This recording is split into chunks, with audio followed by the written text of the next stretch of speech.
Oke, perkenalkan kami dari kelompok 6 akan menjelaskan Principles of Marketing of Communication Head and Shoulder. Perkenalkan nama saya Nabil Sekina Ismail. Nama saya Alisha Tarigan. Nama saya Keja Selamita. Nama saya Valeris Mamutia. Perkenalkan, saya Aisyah. Oke, jadi di sini saya akan menjelaskan pertama dari produk kategorinya. Head and Shoulders ini termasuk ke dalam kategori hair care, lebih spesifiknya sampo anti ketombe dari Procter Gamble.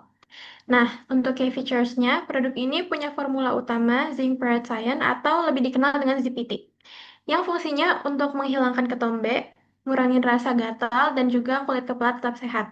Selain itu, dia juga punya beberapa varian kayak Classic Clean, Cool Menthol, sampai Supreme Series yang bisa disesuaikan sama kebutuhannya konsumen.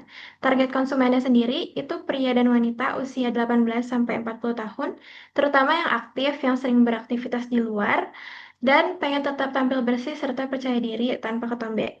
Lalu kalau dari sisi unique value-nya, Head and Shoulders punya teknologi anti ketombe klinis yang udah terbukti secara ilmiah bisa mencegah ketombe datang kembali. Jadi yang mereka jual itu bukan cuma kebersihan rambut, tapi juga confidence. Rasa percaya diri buat tampil tanpa khawatir ketombenya balik lagi.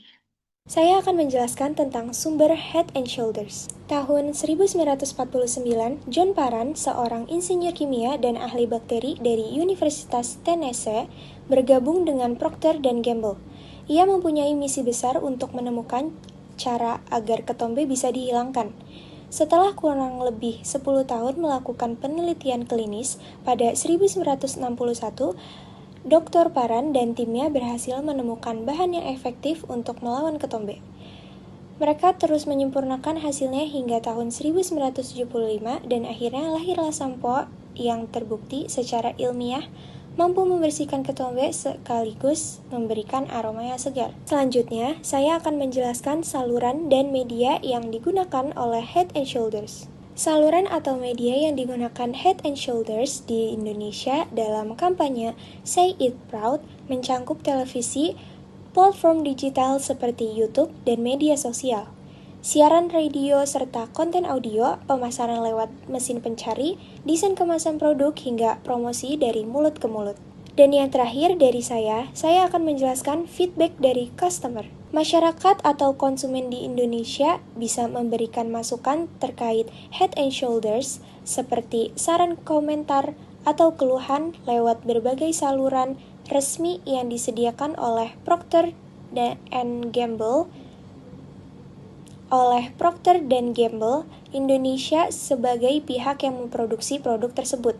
Oke, selanjutnya target marketing Head and Shoulder. Target marketing yang dituju oleh Head and Shoulder adalah kalangan orang yang kelas menengah ke atas yang memahami tentang merek, suka mencoba produk baru, dan peduli terhadap kesehatan rambut secara umum.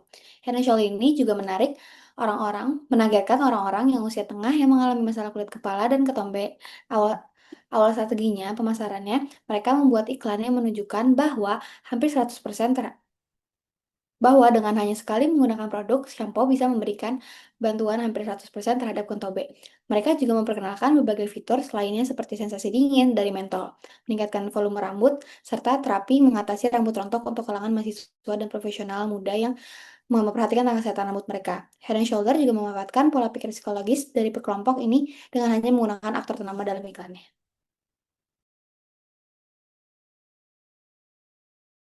Oke, sebelum kita masuk ke positioning dan message strategi, sebelumnya ada study case di mana Head and Shoulder ini memunculkan campaign yaitu Head and Shoulder.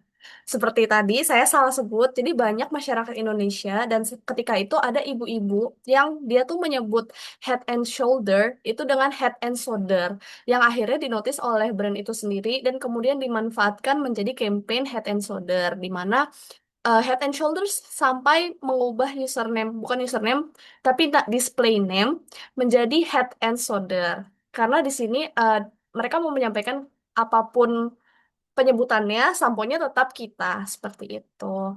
Oh, amat dekat tuh. Mak, cariin sampo yang bagus menurut Mama dah. Sampo apa sih? Mama. Hair shoulder. Eh? Hair shoulder. Hair shoulder. Hair and shoulder. Apa? Hair and shoulder. Yang mana sih? Mbak, Mbak, nyari sampo yang hand and shoulder mana? Ini. Hand and shoulder. Ini hand and shoulder. Apa? Hand and shoulder. Untuk rambut ketombe itu lo cari. Cariin aja.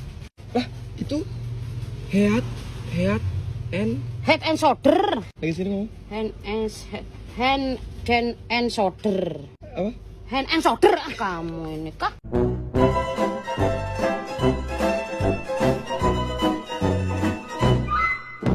Oh, amat dekat tuh. Mak, mau beli apa, Mak? Hand and shoulder. Hah? Apa? Hand and shoulder. Ora ini kamu tuh. Mama ini kenapa sih? Bohong ya? Aduh, Mak, salah. Yang bener itu head and shoulder. Jadi kalau pakai itu tuh ya, bakalan seger kayak ngeliat aku. Oh, matanya seger. Orang bisa ngilangin ketombe sama gatal kok. Hand and shoulder. Ih, salah shoulder. Ih, so tahu deh. Mas Taslim. Ya Allah, Mas Taslim. Mas Taslim. Selamat siang Ibu, Kak Boyen, Ardi. Mas, Di iklannya itu Bu, saya bilangnya move on ke head and shoulder. Bener, hand and shoulder. Move on ke hand and shoulder. Nah, kalau ini my head is shoulder. Ya kan, Bang? Iya, bener. Makasih banyak Bu. Wah, tiba-tiba saya ada meeting, jemuran belum diangkat, istri saya nyariin. Ya, makasih ya Bu ya. Pak jalan Pak. Move on ke head and shoulder Bu. Ya, Mas. Mantap. Di, sampai ketemu ya. Ya. Ayo Boyen. Hati-hati ya, Bang. Ya Ih, wangi banget. Tuh, kata di shower. Hand and shoulder. Ih, shower, Shoulder, Mbak. Dengerin Shoulder, shoulder. Shoulder, shoulder. Shoulder, oh iya sampai itu shoulder. Ah, dilawan dosa nih. Aduh. Untuk positioning brand ini sendiri, brand ini memposisikan diri mereka sebagai brand untuk orang Indonesia yang mau tetap tampil percaya diri dan bebas ketombe. Karena bagaimanapun penyebutan brand ini tetap tidak mengurangi performa mereka. Dan melalui campaign Head and Shoulder, mereka menggunakan emotional approach dengan menampilkan sisi humor yang merespon netizen Indonesia yang salah menyebut brand ini. Dan mereka itu meresponnya secara positif dan santai, sehingga pendekatan mereka itu lebih ke emosional. Mulai dari cultural factors, Head and Shoulder memanfaatkan kebersihan rambut yang dianggap sebagai kunci kepercayaan diri di Indonesia, sehingga brand ini menekankan manfaat anti ketombe yang sesuai dengan nilai budaya akan kebersihan dan perawatan diri. Selain itu, brand ini memanfaatkan budaya Indonesia yang suka informal dalam campaign penyebutan Head and Shoulder. Sesuai dengan laporan dari Euromonitor International tahun 2022 tentang market perawatan pribadi Indonesia menunjukkan bahwa 70% konsumen Indonesia memprioritaskan kebersihan sebagai indikator status sosial dan kepercayaan diri. Lalu ada juga studi berjudul Konsumsi Budaya Populer di Media Sosial yang menjelaskan bahwa kampanye ini tidak hanya berhasil sebagai memperkenalkan produknya, namun juga mendekatkan diri kepada konsumer dengan lokal humor ya. Lalu ada juga dengan social factor, yaitu melalui campaign Head and Shoulder. Banyak masyarakat yang membicarakan brand ini sehingga membuat konten karena brand ini sampai mengganti unsur bentuknya menjadi Head and Shoulder. Sehingga WOM dalam brand ini memiliki impact yang cukup berpengaruh dalam keputusan pembelian. Lalu ada juga psychological factors, yaitu sesuai dengan research di mana orang Indonesia percaya bahwa kebersihan rambut merupakan salah satu kunci kepercayaan diri dan dimanfaatkan key message-nya oleh brand ini dengan PD maksimal itu hak semua orang. Lalu ada juga personal factors-nya, yaitu melalui campaign Head and Shoulder, brand ini memposisikan dirinya sebagai brand yang down to earth sehingga menciptakan kedekatan personal antara brand dan masyarakat. Selain itu, dari campaign ini, mereka di TikTok, shampoo ini menunjukkan bahwa mereka cocok untuk mereka yang memiliki gaya hidup aktif karena brand promise-nya yaitu bebas ketombe berhari-hari dengan sekali keramas. Kesimpulannya adalah brand Head and Shoulder memanfaatkan USP untuk campaign mereka yang sukses untuk mempengaruhi consumer behavior orang-orang. Sehingga brand ini diposisikan lebih dekat secara emosional dengan orang-orang Indonesia yang sulit untuk menyebut brand mereka. Namun tetap harus shampoo-nya dalam pesan mereka, shampoo-nya tetap harus Head and Shoulder. Karena mereka tidak hanya menawarkan shampoo, tapi mereka juga menawarkan gaya hidup. Di mana sesuai dengan research yang sudah disampaikan oleh teman saya bahwa orang Indonesia menganggap shampoo sebagai bagian dari kebersihan dan kepercayaan diri mereka. Terima kasih. Oke, sekian dari kelompok kami. Terima kasih.